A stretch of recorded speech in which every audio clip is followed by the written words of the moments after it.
Today was one of the worst days of my life. I haven't slept much in the past 2 or 3 days.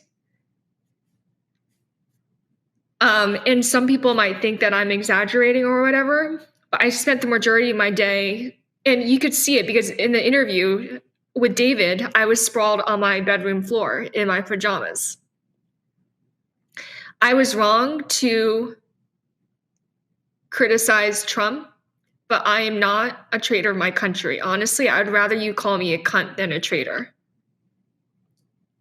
I love my country. I would be nowhere without it. I met the people I love most here. America has given me everything I have. My education, the opportunities. I would die for this country. That's just the truth. I have nothing. I can repeat it over and over again, but this is the truth. And you say that you were captivated or somehow hypnotized by the Democrat Party and hypnotized by all these talking points.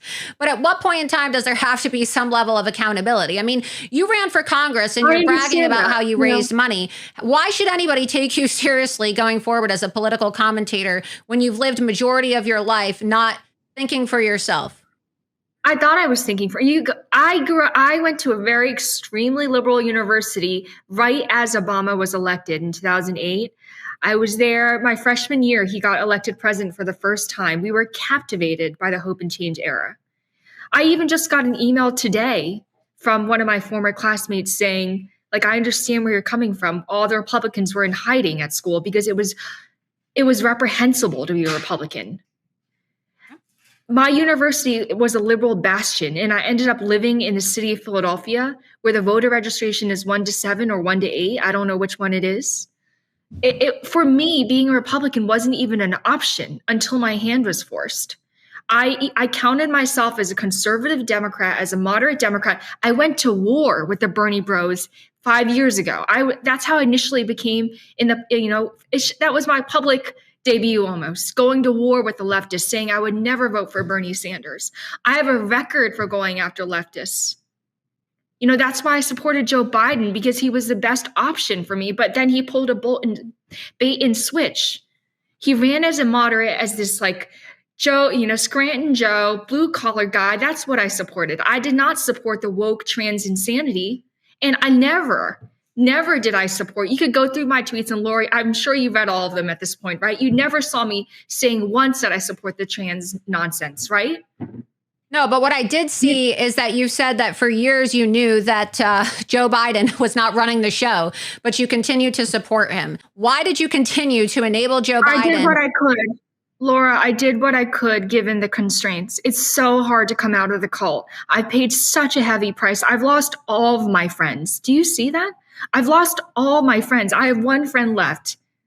I wanted to just ask you up front, you said that you didn't speak Chinese, and yet I've posted multiple videos of you from your time running for Congress and multiple interviews that you've done that show you speaking Mandarin. And obviously there's different dialects of Chinese, Mandarin Chinese. And so why did you say that you don't speak Chinese when you clearly do speak Chinese?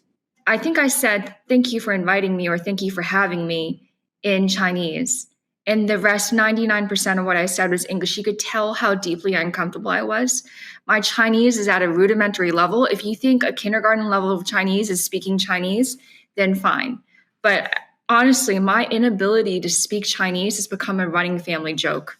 My parents especially tease me because I'm not able to converse. I speak to them in English and they speak to me in Chinese. I can understand them, but I can't articulate myself very well.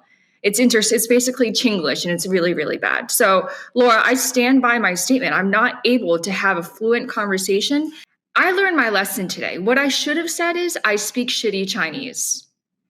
I think the lesson in this situation is not to make broad sweeping generalizations. Yes, I can say, hi, how are you? Like, goodbye, thank you for having me. But I cannot have an intellectual discussion with you in Chinese. 昨天晚上，你们很多人，我同学们或者是我的年纪的人在玩的时候，我记得听 I was Newtown Square 康州，离这不远，对不对？谁可以想到有20个孩子，6个老师会被，right？ 我们都是第一代，对不对？我们都是带着那个中国人的奋斗精神，那种努力，可以吃苦。我们前几年我还记得是2月份，2014年。